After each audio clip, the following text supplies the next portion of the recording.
puji syukur hanya bagimu Tuhan. Sebab Kau yang layak dipuja.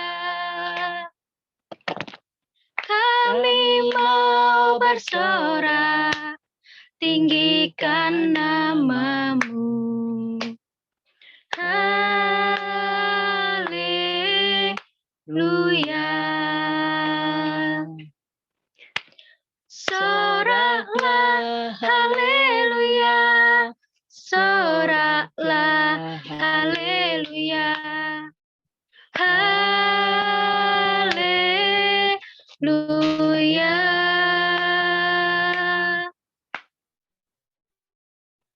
Soraklah, haleluya. Soraklah, haleluya. Haleluya.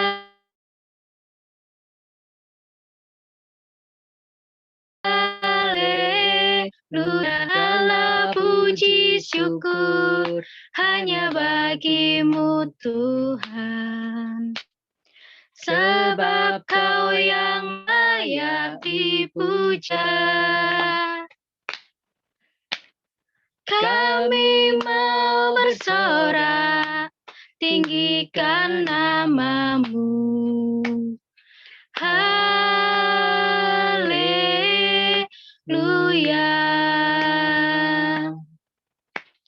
Soraklah, haleluya. Soraklah, haleluya.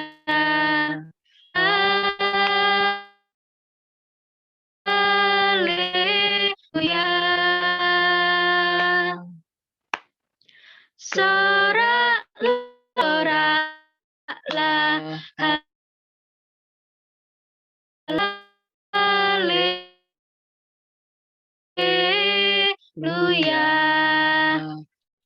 Ya, saya percaya bahwa di tengah kondisi yang saat ini kita masih harus selalu bersyukur karena kita yakin bahwa pertolongan Tuhan itu selalu ada untuk kita semua.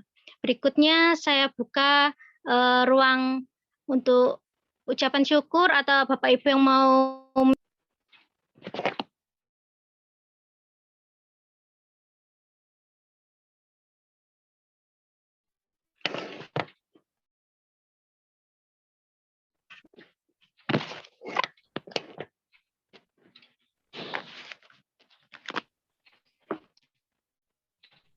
Atau Bapak Ibu yang lainnya? Iya, saya Mbak Elsa ya. Iya, silakan Bu Mining. Ya, tadi itu sekitar jam 3, lampu mati di tempat saya. Sama. Saya khawatir nanti jangan-jangan jam 5 sudah nyala atau belum. Saya pesan sama Maria, kuotanya jangan dihabiskan dulu. Nanti supaya bisa ikut JDM, saya bilang gitu. Karena yang punya kuota cuma Maria. Tapi puji Tuhan jam 3:30 sudah nyala lagi begitu ya. Itu karena kemurahan dan kebaikan Tuhan gitu ya. Ya kalau lampu mati mungkin kalau sampai malam ya secara manusia beneran saya bisa tidur gitu ya. Tapi karena ada apa JDM bukan apa namanya kewajiban ya, tapi bersyukur karena JDM masih ada kita bisa ibadah bersama-sama. Saja Mbak Elsa. Mungkin ada lagi yang mau memberi kesaksian atau mengucapkan syukur.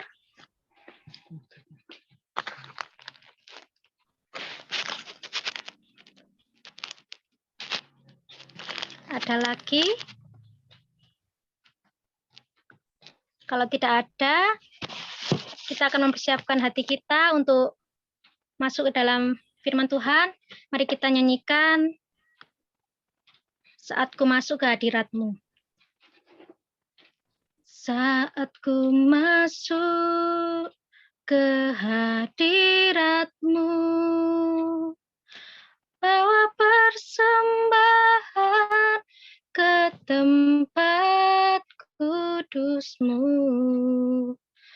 pujian, ku naikkan sembah, ku berikan bagimu Allah yang mulia. Kau layakkanku menghampirimu, melihat tata kemuliaan-Mu Tuhan. Pujian, ku naikkan sembahku, berikan bagimu Allah yang mulia. Oleh kuasa darah-Mu, Kau telah tebus dosaku.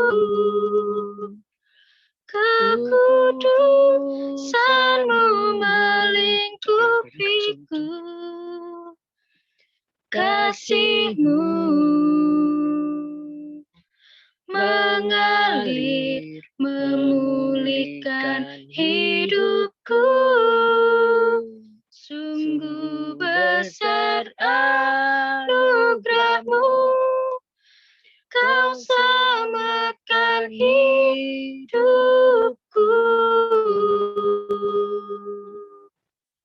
Ku menjadi ciptaan yang baru oleh kuasa darah-Mu.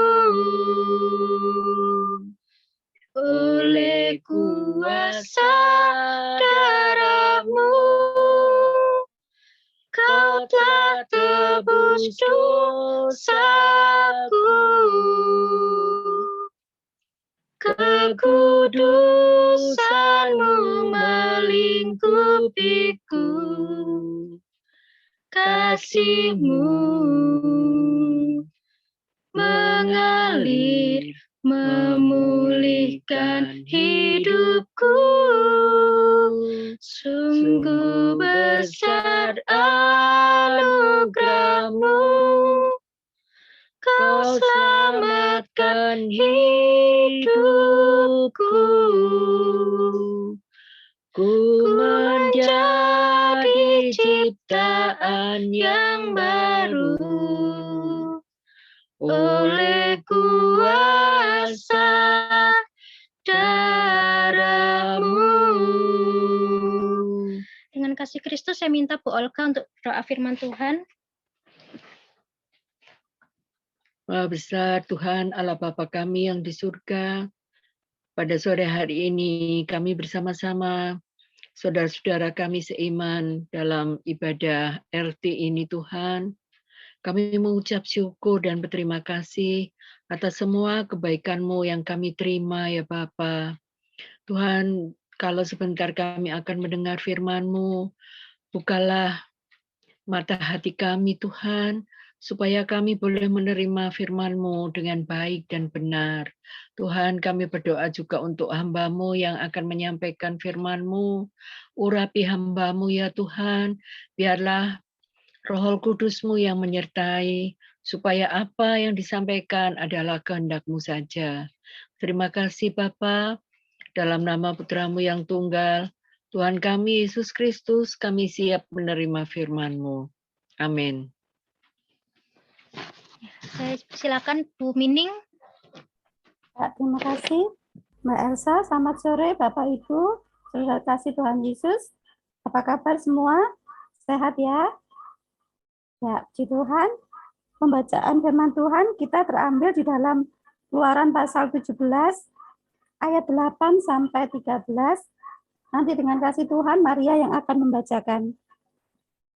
Keluaran pasal 17 ayat 8 sampai 13. Keluaran 17 ayat 8 sampai 13.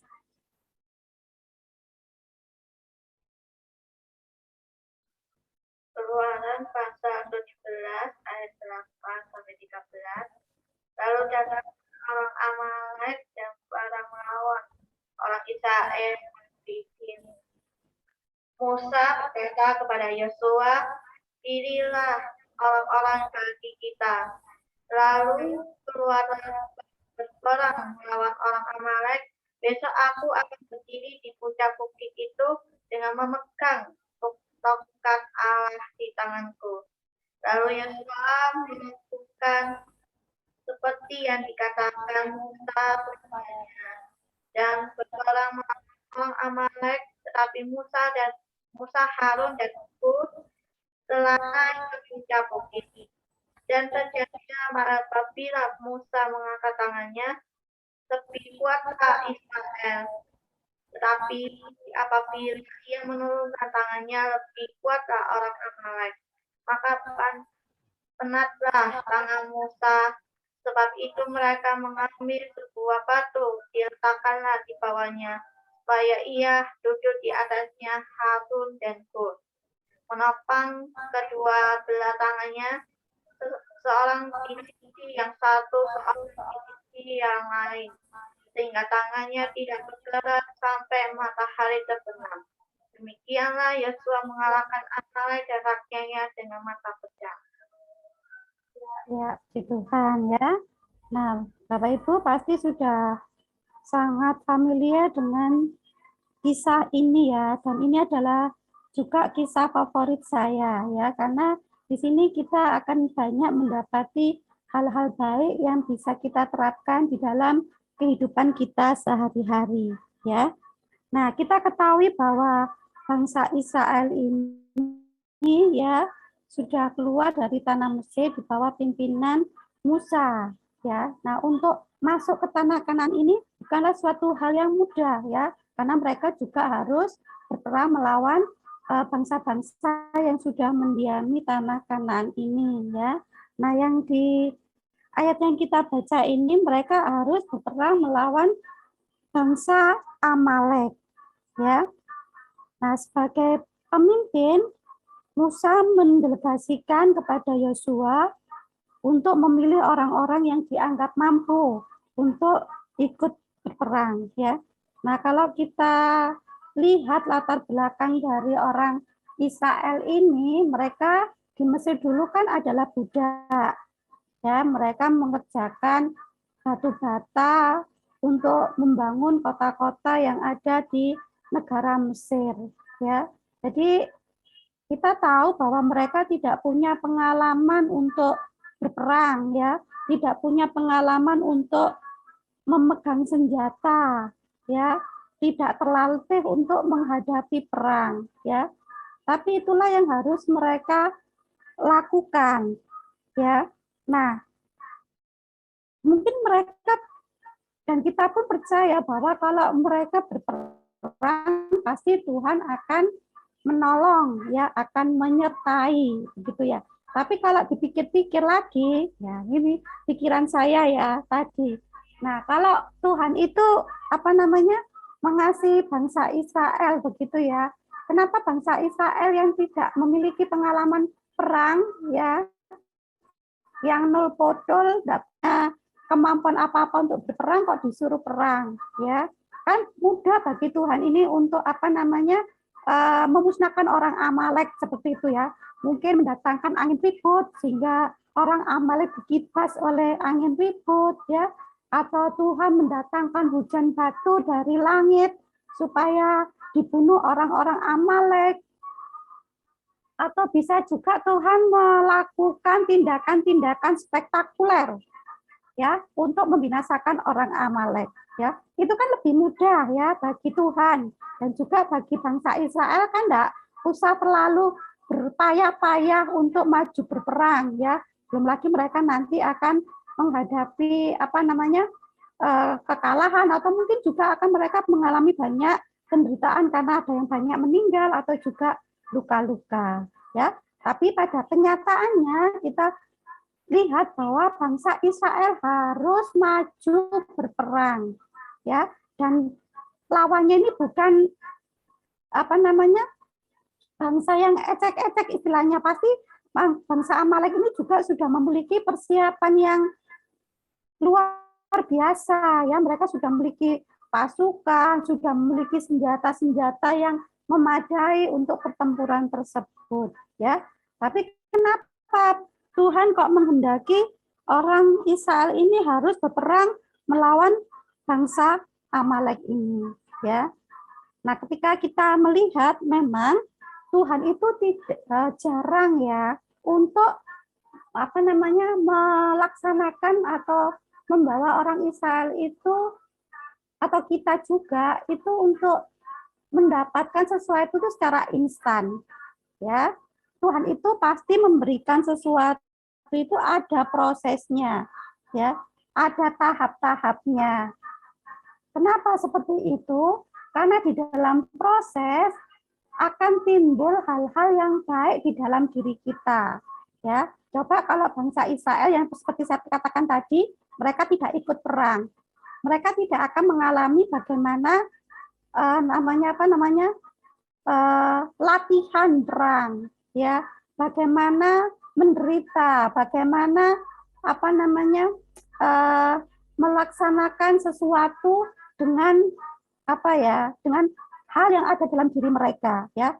Mungkin kalau kita lihat film-film kartun seperti Alibaba, nemu lampu ajaib digosok-gosok keluar jin, minta apa? Minta istana, langsung celing keluarlah istana ya. Minta apa? Minta kekayaan ya, digosok-gosok jinnya keluar, maka diberi uang dan segala macam perhiasan ya.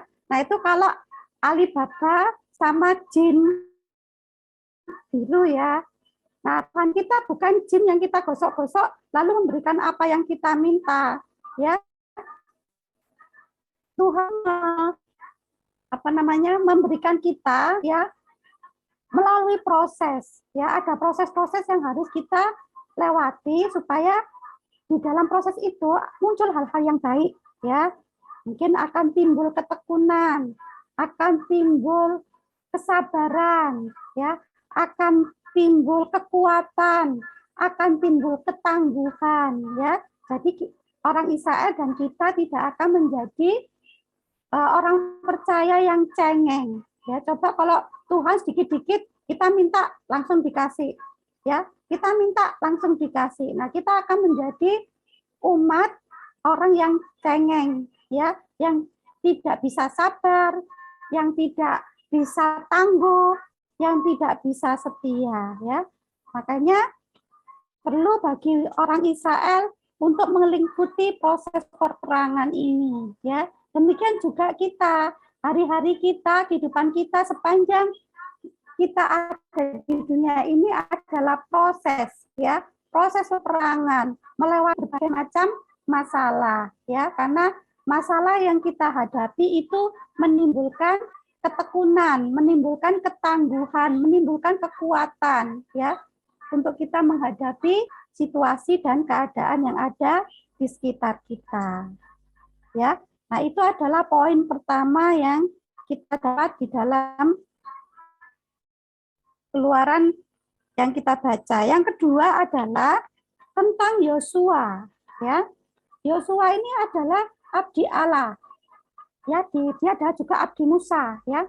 Nah, ketika dia diberi perintah oleh Musa untuk mengumpulkan orang-orang yang mau berperang, ya, Yosua dengan kepatuhan ya dan rasa tanggung jawab melaksanakan apa yang diperintahkan oleh Musa ini ya. Walaupun taruhannya adalah mati ya. Pasti kalau orang maju perang ya, dia akan menghadapi banyak kemungkinan ya. Kalau dia menang pasti dia selamat ya, tapi kalau kalah pasti akan mati ya. Nah, Yosua ini dia juga tidak gentar ya ketika dia diberi mandat oleh Musa untuk memimpin orang Israel untuk maju berperang ya. Kenapa? Karena dia percaya bahwa apa yang dilakukannya itu adalah benar ya, dan itu sesuai dengan perintah Tuhan ya. Makanya dia melakukannya dengan penuh keyakinan dan penuh rasa tanggung jawab ya. Coba kalau Yosua ini adalah orang pengecut ya, maka dia tidak akan mengambil tanggung jawab ini, ya. Mungkin dia bisa berkelit, bisa mengungkapkan banyak alasan-alasan, ya, untuk dia tidak memenuhi atau tidak mau melaksanakan apa yang dikatakan oleh Musa. Tapi kita lihat bahwa Yosua ini adalah orang yang bertanggung jawab, ya. Di dalam cerita tentang 12 pengintai, Yosua ini adalah orang yang bertanggung jawab. Dia melaporkan hal yang baik, hal yang benar tentang negeri yang diintainya, ya. Nah, di dalam kisah ini pun Yosua juga sama. Ketika dia diberi mandat untuk memimpin peperangan, dia melaksanakan apa yang diberitakan Musa dengan baik, ya, dengan penuh tanggung jawab, ya. Nah, jadi kita di sini juga belajar, kita punya pimpinan, ya. Di rumah kita punya pemimpin, yaitu suami kita, ya. Di tempat kerja mungkin kita juga punya pimpinan, ya. Di gereja kita punya pimpinan. Nah, wajib bagi kita untuk melaksanakan apa yang diperintahkan oleh pemimpin kita, ya. Terlebih kita harus melaksanakan perintah Tuhan, yaitu melakukan firman Tuhan di dalam kehidupan kita, seperti Yosua, ya. Nah, yang ketiga adalah tentang Musa, ya. Nah, ketika Musa memberi perintah kepada Yosua dan orang Israel untuk maju berperang, Musa sebagai pemimpin, dia tidak enak-enak saja. Ya, wis kerjakan tugasmu, aku nunggu di sini di kemah. Ya, apakah itu nanti orang Israel menang atau kalah, aku tunggu di sini. Dia tidak melakukan seperti itu, ya. Yang dia lakukan adalah dia naik ke atas bukit, ya. Untuk apa naik ke atas bukit? Apakah dia sedang bertamasya? Tentu tidak, ya, karena di situ adalah situasi perang. Ya, dia ke atas bukit untuk mengawasi peperangan yang ada, dan yang paling pokok yaitu dia melakukan doa menghadap Tuhan, ya, bersama-sama dengan Harun dan Hur, ya. Nah, kalau kita perhatikan, Bapak Ibu, kalau mungkin kita berpikir, ya, kan cuma doa saja. Yang lebih berat itu kan yang perang, ya, di medan peperangan, ya, menghadapi musuh, mempertaruhkan nyawa. Kalau doa sih enak, ya, mengangkat tangan, ya, berdoa, ya. Bapak Ibu jangan salah, doa itu juga menguras seluruh energi kita, ya. Ketika kita berdoa, kita memusatkan pikiran kita, hati kita, ya, kehidupan kita untuk bisa masuk di dalam hadirat Tuhan, ya. Nah, Musa melakukan itu bukan dengan sikap yang biasa-biasa saja, ya. Di situ dikatakan bahwa Musa mengangkat tangan, ya. Bapak Ibu pernah berdoa mengangkat tangan? Pernah mungkin, ya. Berapa durasinya? 5 menit, 10 menit, 15 menit? Oke, 1 jam? Mungkin bisa, ya.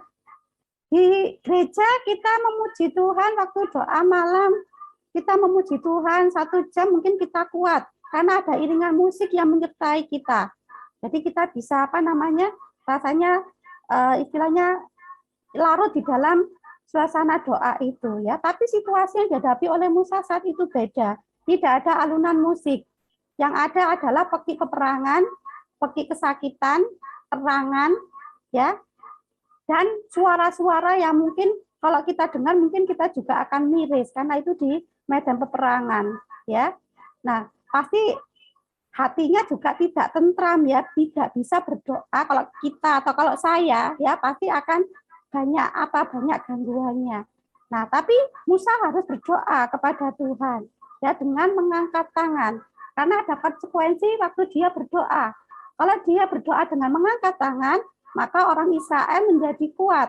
Tetapi ketika dia menurunkan tangannya, justru bangsa Amalek yang menjadi lebih kuat. Nah, ini kan satu dilema, ya. Di satu sisi, kalau dia mengangkat tangan, dia tidak akan kuat. Tapi risikonya musuhnya jadi kuat, ya. Lalu bagaimana? Nah, dia harus apa? Harus tetap melaksanakan doa dengan mengangkat tangan. Nah, inilah beban tanggung jawab yang dilakukan oleh Musa. Ya, sebagai pemimpin, dia tidak enak-enak di kemah tidur, nunggu hasil peperangan, tidak. Tapi dia berdoa dengan sungguh-sungguh kepada Tuhan dengan resiko satu, tangannya pasti kemeng, ya, pegel, semuten karena mengangkat tangan, ya. Mungkin dia kebelet pipis, mau makan, mau minum atau yang lain dia nggak bisa karena harus berpusat kepada doanya itu, ya. Nah, itu adalah sikap kepemimpinan Musa, ya. Yang berikutnya adalah tentang Harun dan Hur, ya. Harun dan Hur ketika mendampingi Musa naik ke atas bukit, melihat keadaan yang dialami oleh Musa dan bangsa Israel, apa yang dilakukan Hur adalah menanggung beban Musa.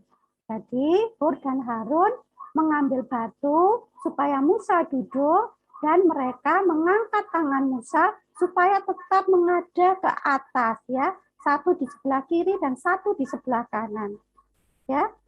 Kenapa Harun dan Hur melakukan itu? Bukan semata-mata karena rasa simpati saja, ya, tapi karena mereka memiliki rasa kepedulian, ya. Saya juga bertanggung jawab, ya, untuk ikut serta, istilahnya mengambil risiko, ya, di dalam situasi yang ada saat itu, ya. Yaitu tadi dengan cara menopang tangan Musa tadi di sebelah kiri dan sebelah kanan. Mungkin kita akan kan hanya mengangkat tangan, itu kan perkara mudah, perkara kecil. Ingat, mengangkat tangan bukan pekerjaan yang mudah, ya.